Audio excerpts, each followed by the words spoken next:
Amazing guy. Great guy, amazing guy. I feel like his presidency was a bit of a fucking letdown for how cool he was. I mean, he did so Christing much, this guy. Oh, true. To help the South, he was pretty good. What did he do? Well, and he was first of all, some people get on him because he owned one slave. Oh, man. Because his father-in-law, his wife's father, Yes. hated him because he was an abolitionist. I mean, he wasn't like an active abolitionist. Sure. But he was against just for not having a slave. Yeah. Back then, if you didn't have a slave, you were a dick to certain Yeah. people. So You were like, put on a mask. Yeah. You were that guy. You were like, why do you have exactly. slaves? Yeah. And they're like, why is this guy making me feel uncomfortable? yeah, What's going on, guys, and welcome back to the channel. Today's topic of discussion will be Ulysses S. Grant, who is by many considered to be one of the greatest presidents in US history. Not only was he a president, but he was also a war hero, fighting in both the Mexican-American War and the Civil War. He was also one of the youngest presidents in US history, with only 46 years old. What many people don't know is that he actually created the Justice Department as well in the American government. so he hated him because he had slaves and he didn't want one. So he gave him one as a wedding present, like to spite him. What a dick. Yeah. So Jesus. so Grant made the guy his partner, and they started a little business together, which he then freed the guy and gave him the business. Yeah. He made would that go, guy's he would go life. work with the slaves. But He'd be out there with them working. Yeah, and then while he was like financially ruined, he freed his slaves instead of selling them. But he had one, though? I'm not sure. He might have had one at that That's point. the story I just told you. Yeah. Is, I think, his slave story. I don't think he had a bunch of them. He had one slave and he freed him instead of selling them. But his father-in-law... And he gave him a business that he had started with him. Yeah, but his father-in-law history fucked him. He was like, That's right. That's right. Here's slave. And then he was in He the did, army. absolutely. He was in the army, and he went. One of his first jobs was outpost near San Francisco. It was in the middle of nowhere. There was no. I mean, it was in the desert of California. He was the only one there, and he was a family man. He loved his family. He missed his bed. Missed his family so much, and he started just getting drunk. And somebody came to drop the mail and found him passed out drunk, and that was his only experience with alcohol. He was a very rigidly living guy, and he was known as a drunk for the rest of his life. Really? There's Every arguments. time he had a political problem, they'd go, he's drinking. There's arguments. There's rumors he was fucked up at Shiloh.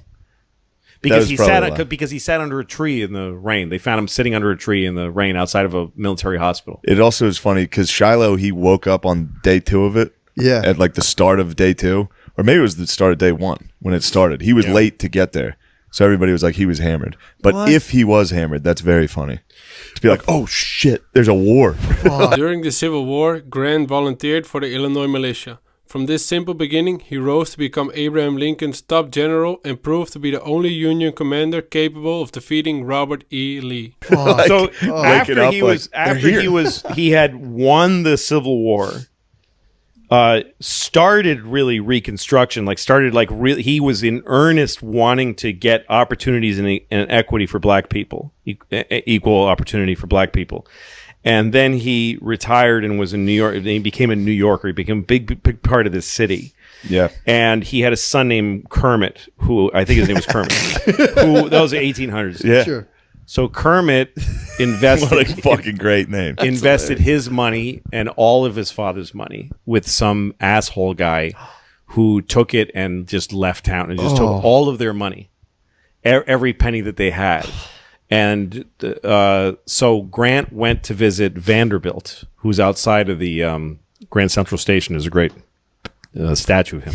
I think it was Vanderbilt. Yeah. Went to the richest man in New York City, who was a hard ass, a guy who didn't care for charity or anything. But he brought what's his name? The sword that was Lee.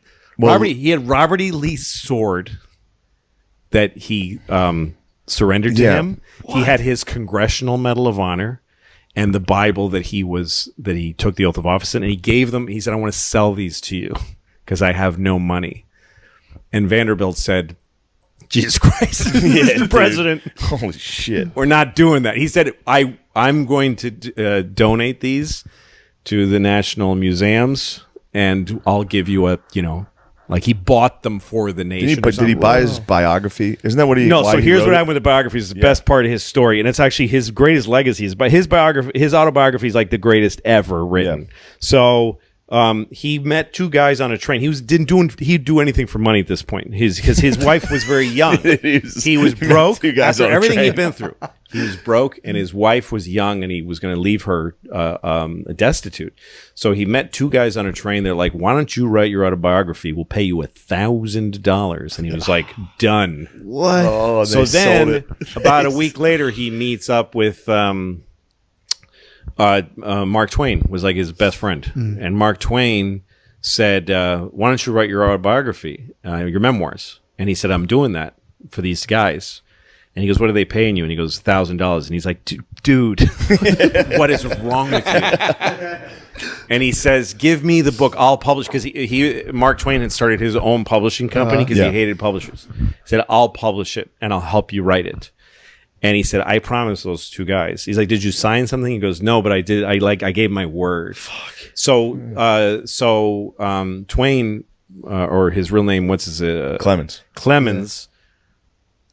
Travels to, I think he went to see Sherman. He's like, "I need to see somebody who he'll listen to." So he went to visit Sherman and said, please get him to do this. So Sherman wrote a telegram to Grant saying, for the love of God, give the book to Clemens. That's what the thing. That's awesome. So he wrote his autobiography, and the remarkable thing about it that I read was that there's like no adjectives in it. It's like all verbs and nouns. The entire book is verbs and nouns because he just says what happened. It's a very well written book, and so Clemens turned it into this special edition that you had to order one. You could get any color you wanted.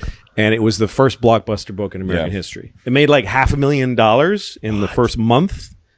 Meanwhile, he had a goiter that was growing and growing. Too many stogies. You always see him with the stogies? Yeah. Died of throat cancer like right as he finished the book. Whoa. And then his wife was made for life. Her first check from Twain was like $400,000. Whoa. Yeah. Here's another fun fact. In the first month of Grant's presidency, Jay Gould and James Fisk, who are two speculators from New York that were known for committing fraud, are plotting to convince Grant's administration not to sell any government gold. This will make the private supply of the precious metal more valuable. Grant is suspicious about this, and on September 24th of 1869, Grant orders $4 million of government gold to be sold on the open market. The price of gold therefore plummets and leads to financial ruin for many investors. This event is now known as Black Friday. Yeah, I think wasn't he buried here? And this monument. And he's buried in Grant's tomb in Harlem. And when he died, there was this huge funeral, and it was Northern and Southern soldiers. Southern soldiers were allowed to put back on their Southern uniforms because it was a big thing that his casket was carried by North and South. It's too bad you can never get away with wearing a Confederate uniform in Harlem these days. No. Because that would Get be a away treat. with. Yeah, but he was fucking awesome at when Lee surrendered. He was very like, I mean, it was unconditional surrender. Mm-hmm. So he was like, you guys are gonna fucking give up, but he was like, keep your guns, go home, start rebuilding. Mm-hmm. Like he could have fucking destroyed the South. Yeah. And he was very chill. I think Custer stole the fucking sword. He hated Did he? Custer. I think Custer stole Lee's sword. Is Maybe that he got right? it back, but I think the story was Grant wouldn't accept it, or something along Wanted those him to lines. keep it? And Yeah, Custer was a bloodthirsty guy. And then on the parade back into Washington, Grant was obviously out front. Custer fucking rode ahead, and Grant was like, "This motherfucker." Custer was the With his man. blonde hair. If you look into Custer, he was pretty fucking. I cool. don't know much about him. He fucked up Jeb Stuart at Gettysburg, which was pretty cool because Jeb was the man. And he rode in. He was with the Michigan cavalry, and he was like, "Come on, you Wolverines!" and fucking led them into a charge. That's why they're the Michigan Wolverines. All that shit. In 8 years' time, many things changed in the Grant administration. He created Yellowstone National Park, oversaw the completion of the Transcontinental Railroad, advocated for legal reforms that benefit women. However, there was bad news as well. The Sioux wiped out George General Custer and his forces in Montana on June 26 of 1876. Forever escalating the conflict between white settlers and Indians. Although sympathetic to Native Americans, President Grant could do little to stop the bitter conflict. So that was all for today. As always, I will put all the links to Mary and Shane's secret podcast down below in the description, both their YouTube channel and their Patreon. So go and check it out and show the dogs some love. Now, if you have any suggestions for upcoming videos, put them down in the comments below and I'll check them out. Thank you for watching, and I hope to see you again here at Comic History Tales.